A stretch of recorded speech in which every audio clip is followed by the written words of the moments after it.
नमस्कार दोस्तों, आपका अपना चैनल हिंदी जंक्शन पर स्वागत है। अगर आप नए हैं तो चैनल को सब्सक्राइब कर दें। दोस्तों, आज हम आपके लिए भारतीय काव्य शास्त्र से संबंधित 50 अति महत्वपूर्ण प्रश्न को लेकर उपस्थित हुए हैं, जो और स्टेट के PGT, estate, EMRS PGT, TGT, KVS PGT, TGT और यूजीसी नेट जेआरएफ से संबंधित परीक्षाओं में प्रश्न पूछे जाते हैं और हिंदी से संबंधित परीक्षा में भी ये प्रश्न पूछे जाते हैं। तो ये प्रश्न आपके लिए अति महत्वपूर्ण हो जाता है।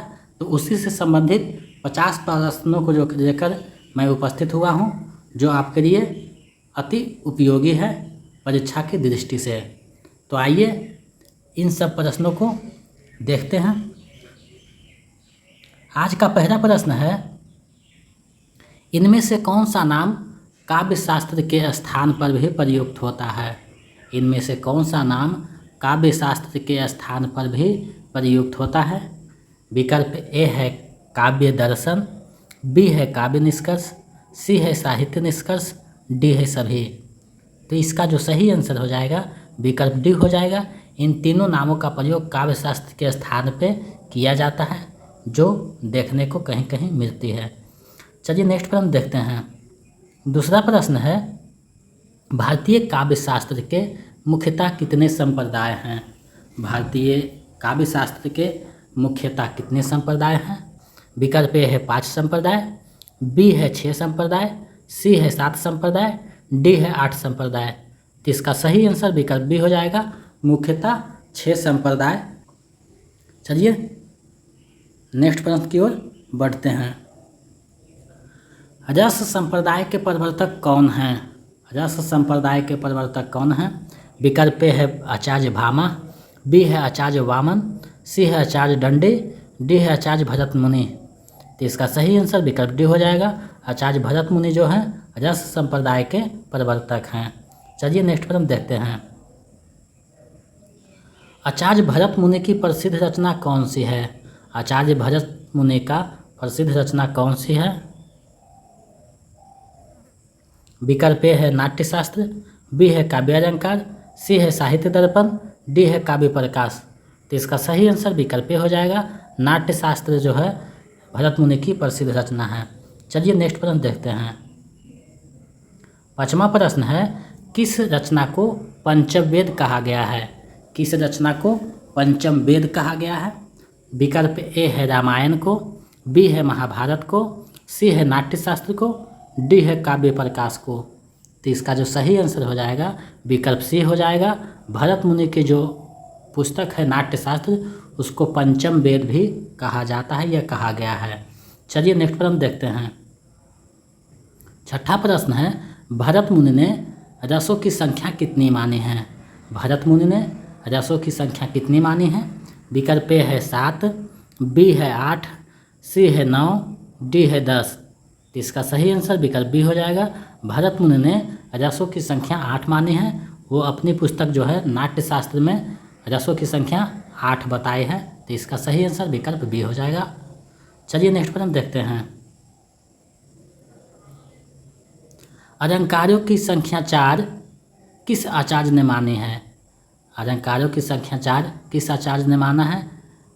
विकल्प ए है आचार्य वामन, बी है आचार्य भामा, सी है आचार्य भरत मुनि, डी है आचार्य मम्मट। तो इसका सही आंसर विकल्प सी हो जाएगा। आचार्य भरत मुनि ने अलंकार की संख्या जो है 4 माना है अपने नाट्यशास्त्र में। वो 4 अलंकार कौन है? उपमा अलंकार, रूपक अलंकार, दीपक अलंकार और यमक अलंकार। तो ये 4 अलंकार जो है भरत मुनि ने अपने नाट्यशास्त्र में माना है। अपने नाट्यशास्त्र जो पुस्तक है उसमें 4 अलंकारों का जिक्र किया है। तो इसका सही आंसर विकल्प सी हो जाएगा। चलिए नेक्स्ट प्रश्न देखते हैं। भरत मुनि ने गुणों और दोषों की संख्या कितनी मानी है? भरत मुनि ने गुणों और दोषों की संख्या कितनी मानी है? विकल्प ए है 13, बी है 10, सी है 15, डी है 11। तो इसका सही आंसर विकल्प बी हो जाएगा। 10 गुण और 10 दोष जो है माने हैं भरत मुनि ने। तो इसका गुणों की संख्या भी 10 और 200 की संख्या भी 10 भरत मुनि ने माना है, तो इसका सही आंसर विकल्प बी हो जाएगा। चलिए नेक्स्ट प्रश्न देखते हैं। 9वां प्रश्न है, अलंकार संप्रदाय के प्रवर्तक कौन हैं? अलंकार संप्रदाय के प्रवर्तक कौन हैं? विकल्प ए है आचार्य भामा, बी है आचार्य वामन, सी है आचार्य दंडी, डी है आचार्य कुंतक। तो इसका जो सही आंसर हो जाएगा विकल्प ए हो जाएगा सही। भामा जो है अलंकार संप्रदाय के प्रवर्तक हैं। चलिए नेक्स्ट प्रश्न देखते हैं। काव्यालंकार पुस्तक के रचनाकार कौन हैं? काव्यालंकार पुस्तक के रचनाकार कौन हैं? विकल्प ए है आचार्य मम्मट, बी है आचार्य भामा, सी है आचार्य कुंतक, डी है आचार्य वामन। तो इसका सही आंसर विकल्प बी हो जाएगा। आचार्य भामा काव्यालंकार पुस्तक के रचनाकार हैं। चलिए अगले प्रश्न की ओर बढ़ते हैं। 11वां प्रश्न है, रीति संप्रदाय का प्रवर्तक कौन है? रीति संप्रदाय का प्रवर्तक कौन है? विकल्प ए है आचार्य भरत मुनि, बी है आचार्य कुंतक, सी है आचार्य क्षमेंद्र, डी है आचार्य वामन। तो इसका सही आंसर विकल्प डी हो जाएगा। आचार्य वामन जो है रीति संप्रदाय का प्रवर्तक हैं, रीति संप्रदाय के प्रस्तावक हैं। चलिए नेक्स्ट प्रश्न देखते हैं। 12वां प्रश्न है, काव्यालंकार सूत्रवृत्ति के रचनाकार कौन हैं? काव्यालंकार सूत्रवृत्ति के रचनाकार कौन हैं? विकल्प ए है आचार्य वामन, बी है आचार्य भामा, सी है आचार्य दंडी, डी है आचार्य कुंतक। तो इसका सही आंसर विकल्प ए हो जाएगा। आचार्य वामन जो है काव्यालंकार सूत्रवृत्ति के रचनाकार हैं। चलिए नेक्स्ट प्रश्न की ओर बढ़ते हैं। 13वां प्रश्न है, ध्वनि संप्रदाय के प्रवर्तक कौन हैं? ध्वनि संप्रदाय के प्रवर्तक कौन हैं? विकल्प ए है आचार्य वामन, बी है आचार्य आनंदवर्धन, सी है आचार्य भामा, डी है आचार्य भरत मुनि। तो इसका जो सही आंसर हो जाएगा विकल्प बी हो जाएगा सही। आचार्य आनंदवर्धन जो है ध्वनि संप्रदाय के प्रवर्तक या प्रस्तावक हैं। चलिए नेक्स्ट प्रश्न देखते हैं। 14वां प्रश्न है, ध्वन्यालोक के रचनाकार कौन हैं? ध्वन्यालोक के रचनाकार कौन हैं? विकल्प ए है आचार्य कुंतक, बी है आचार्य मम्मट, सी है आचार्य आनंदवर्धन, डी है आचार्य वामन। तो इसका जो सही आंसर हो जाएगा विकल्प सी सही है।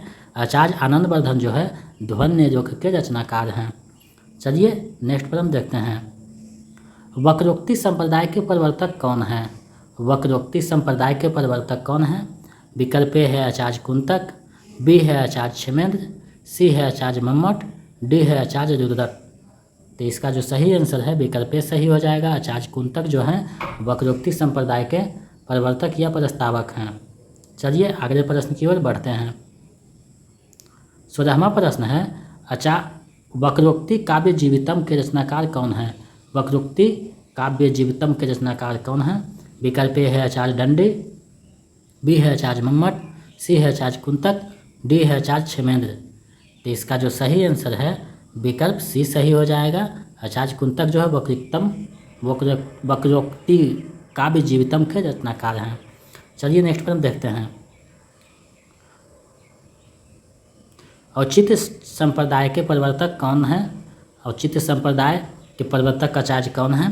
विकल्प ए है आचार्य वामन, बी है आचार्य क्षेमेंद्र, डी है आचार्य मम्मट, डी है आचार्य कुंतक। तो इसका जो सही आंसर है विकल्प बी सही हो जाएगा। आचार्य क्षेमेंद्र जो हैं औचित्य संप्रदाय के प्रवर्तक हैं। चलिए नेक्स्ट प्रश्न देखते हैं। 18वां प्रश्न है, औचित्य विचार चर्चा किसकी रचना है? औचित्य विचार चर्चा किसकी रचना है? विकल्प ए है आचार्य क्षेमेंद्र का, बी है आचार्य कुंतक का, सी है आचार्य दंडी का, डी है आचार्य मम्मट का। तो इसका सही आंसर विकल्प ए हो जाएगा। आचार्य क्षेमेंद्र की रचना है औचित्य विचार चर्चा। चलिए नेक्स्ट प्रश्न देखते हैं। अभिव्यक्तिवाद का प्रवर्तक किसने किया? अभिव्यक्तिवाद का प्रवर्तन किसने किया? विकल्प ए है आचार्य शंकुक ने, बी है आचार्य आनंदवर्धन ने, सी है आचार्य मम्मट ने, डी है आचार्य अभिनवगुप्त ने। तो इसका सही आंसर विकल्प डी हो जाएगा। आचार्य अभिनवगुप्त ने अभिव्यक्तिवाद का प्रवर्तन किया है। चलिए नेक्स्ट प्रश्न देखते हैं। संचारी भावों की संख्या कितनी मानी गई है? संचारी भावों की संख्या कितनी मानी गई है? विकल्प ए है 30, बी है 32, सी है 33, डी है 35। तो इसका सही आंसर विकल्प सी हो जाएगा। संचारी भावों की संख्या 33 मानी गई है। इसको किसने माना है? भरत मुनि ने। अपने नाट्य शास्त्र में जो है संचारी भावों की संख्या 33 माना है। चलिए नेक्स्ट प्रश्न देखते हैं। वीडियो के अंत तक बने रहिएगा क्योंकि प्रत्येक प्रश्न जो है परीक्षा की दृष्टि से काफ़ी महत्वपूर्ण है।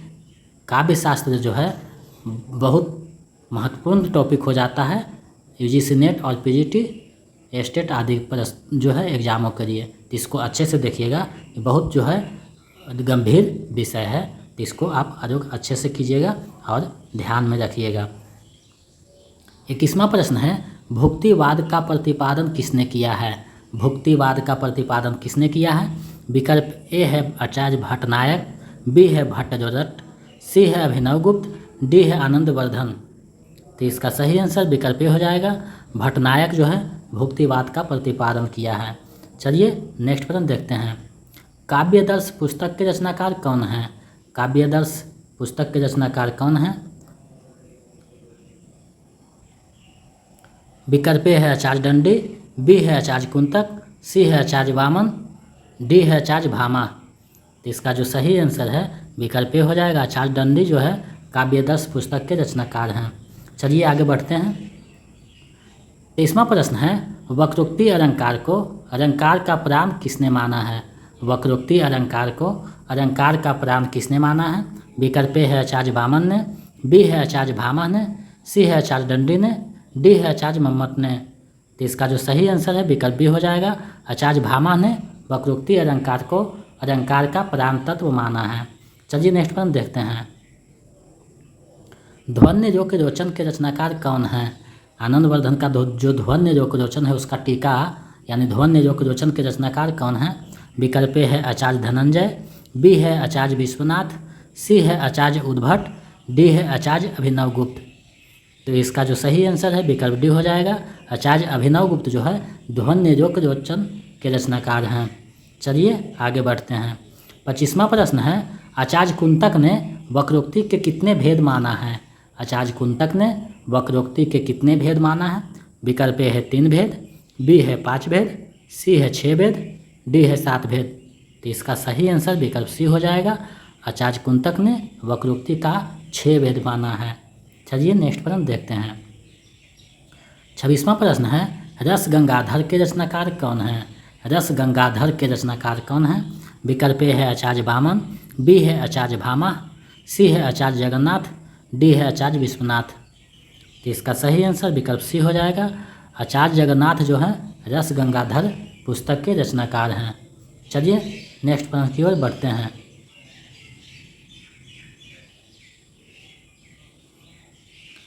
27वां प्रश्न है, भरत मुनि ने अस्थायी भाव तथा सात्विक भावों की संख्या कितनी मानी है? अस्थायी भाव तथा सात्विक भावों की संख्या कितनी मानी है? विकल्प ए है 7, बी है 8, सी है 9, डी है 10। तो इसका जो सही आंसर है विकल्प बी हो जाएगा। अस्थायी भाव की संख्या 8 और सात्विक भाव की संख्या भी 8, यानी अस्थायी भाव तथा सात्विक भावों की संख्या 8 मानी है। तो इसका सही आंसर विकल्प बी हो जाएगा। चलिए नेक्स्ट प्रश्न देखते हैं।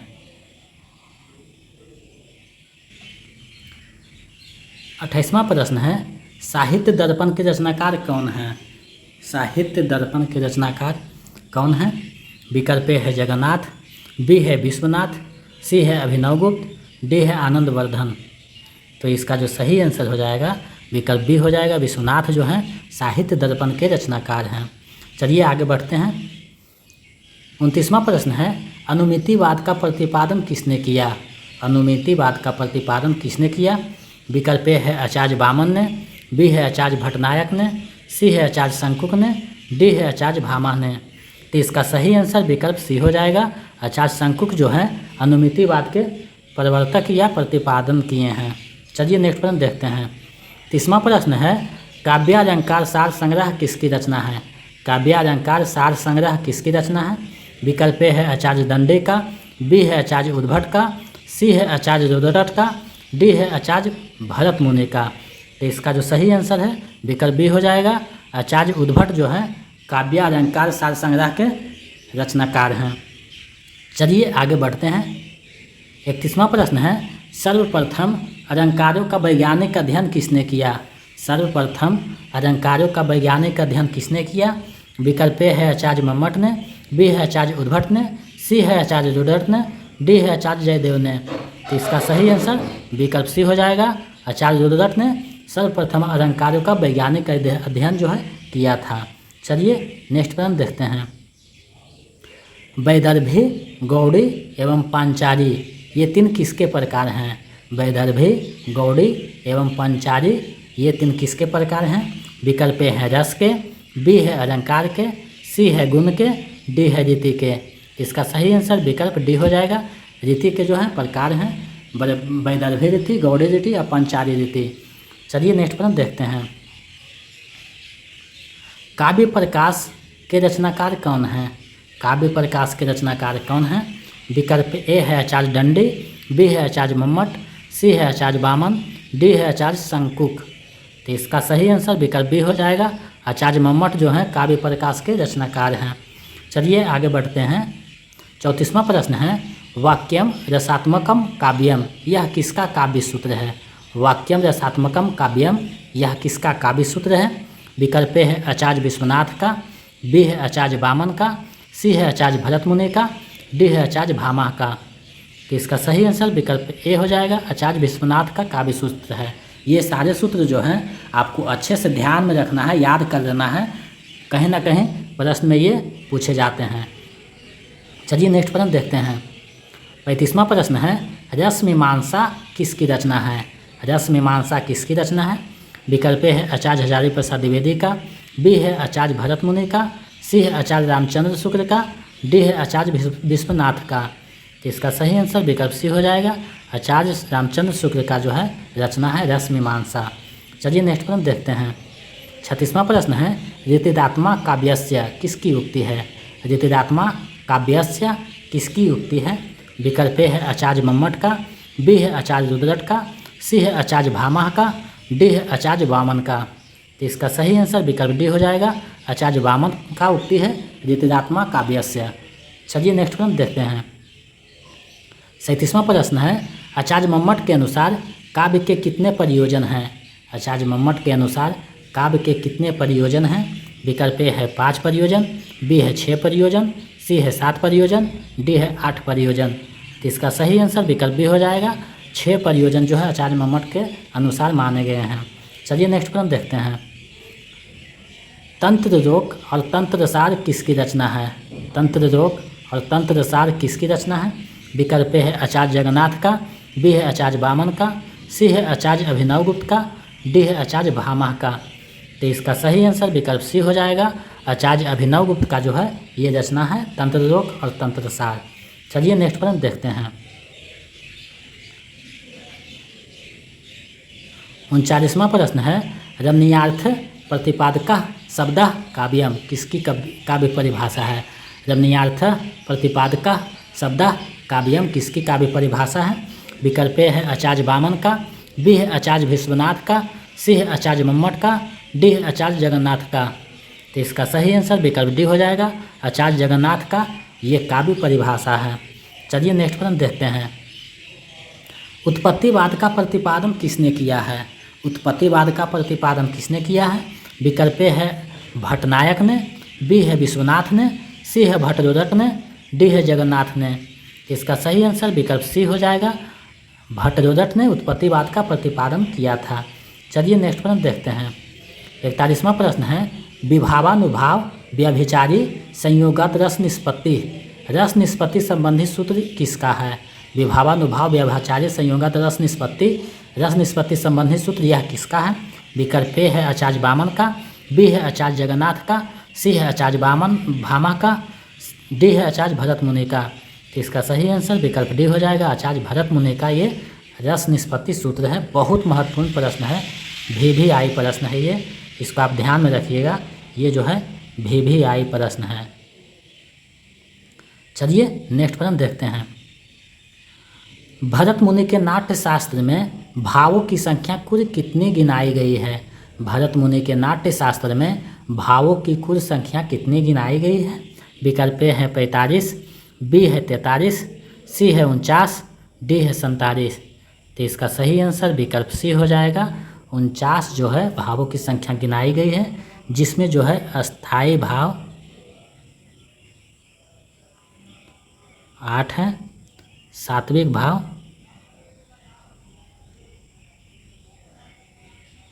8 है और संचारी भाव 33 है। तो कुल मिलाकर कितना हो गया 49। इसको आप ध्यान में रखिएगा। अस्थाई भाव 8, अस्थाई भाव जो है, अस्थाई भावों की संख्या 8 है, प्लस सात्विक भाव 8 है, प्लस 33 जो है संचारी भाव है। टोटल हो गया 49। चलिए नेक्स्ट प्रश्न देखते हैं। तद 200 शब्दार्थों सगुणावरंकृति पुनः क्वापि काव्य का यह परिभाषा किसने दिया? तद 200 शब्दार्थों सगुणावरंकृति पुनः क्वापि काव्य का यह परिभाषा किसने दिया? विकल्प है आचार्य मम्मट ने, बी है आचार्य उद्भट ने, सी है आचार्य वामन ने, डी है आचार्य धनंजय ने। तो इसका सही आंसर विकल्प हो जाएगा, आचार्य मम्मट का ये काव्य परिभाषा है। चलिए नेक्स्ट प्रश्न देखते हैं। 44वां प्रश्न है, करुण रस का अस्थायी भाव क्या है? करुण रस का अस्थायी भाव क्या है?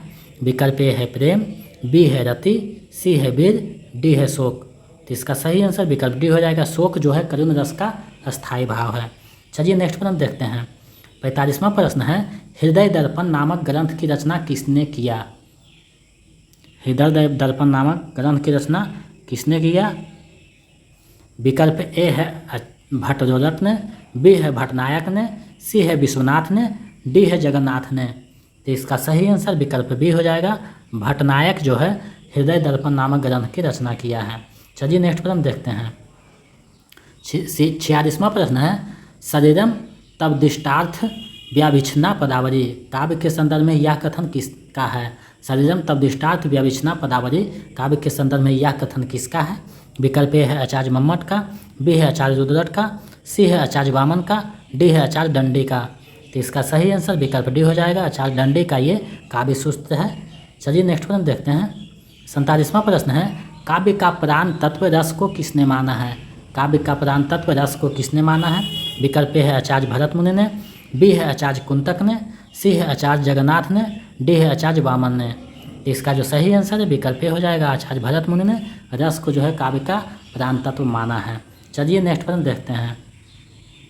48वां प्रश्न है, शब्दार्थ सहितौ काव्यम, शब्दार्थ सहितौ काव्यम काव्य का यह परिभाषा किसने दिया? शब्दार्थ सहितौ काव्यम काव्य का यह परिभाषा किसने दिया? विकल्प ए है आचार्य वामन ने, बी है आचार्य दंडे ने, सी है आचार्य भामा ने, डी है इनमें से कोई नहीं। तो इसका जो सही आंसर विकल्प सी हो जाएगा, आचार्य भामा का ये काव्य परिभाषा है। चलिए नेक्स्ट प्रश्न देखते हैं। आचार्य क्षेमेंद्र ने काव्य का प्राण तत्व किसे माना है? आचार्य क्षेमेंद्र ने काव्य का प्राण तत्व किसे माना है? या रस का प्राण तत्व किसे माना है? विकल्प ए है वक्रोक्ति को, बी है रस को, सी है औचित्य को, डी है ध्वनि को। तो इसका सही आंसर विकल्प सी हो जाएगा, औचित्य को जो है रस या काव्य का प्राण तत्व माना है। चलिए इस वीडियो को 50वां और अंतिम प्रश्न देखते हैं। अलंकार रत्नाकर नामक ग्रंथ के रचनाकार कौन है? अलंकार रत्नाकर नामक ग्रंथ के रचनाकार कौन है? विकल्प ए है अभिनव गुप्त, बी है मम्मट, सी है शोभाकर मित्र, डी है रुद्रट। तो इसका सही आंसर विकल्प सी हो जाएगा, शोभाकर मित्र जो है अलंकार रत्नाकर नामक ग्रंथ के रचनाकार हैं। तो ये 50 अति महत्वपूर्ण प्रश्न था भारतीय काव्य शास्त्र से संबंधित। ये प्रश्न जो आप लोगों के सामने मैंने प्रस्तुत किया, जो आपके परीक्षा के लिए काफ़ी उपयोगी है। इससे आप लोग अच्छे से कीजिएगा और कितना नंबर आया है वो बताइएगा। आप लोगों के लिए आज का प्रश्न है, वर्तमान में रसों की संख्या मुख्यतः कितनी मानी गई है? वर्तमान में रसों की संख्या मुख्यतः कितनी मानी गई है?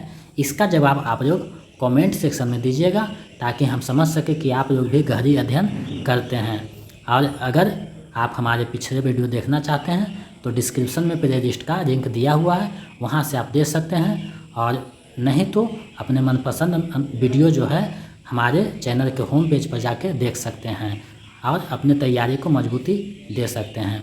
और अगर आप नए हैं तो कृपया चैनल को सब्सक्राइब कर दें, ताकि मैं इसी प्रकार आप लोगों के समक्ष महत्वपूर्ण प्रश्नों को लेकर उपस्थित होता रहूं और आपकी तैयारी को मजबूती प्रदान कर सकूं। अभी जो है एमसीक्यू दिया जा रहा है, बाद में जो है आपको लाइव पढ़ाया जाएगा और स्मरणीय तथ्य जो है दिया जाएगा और तैयारी को मजबूत किया जाएगा आपकी। और अगर आप नए हैं तो कृपया हमें सहयोग करें और सब्सक्राइब करें। बहुत बहुत धन्यवाद।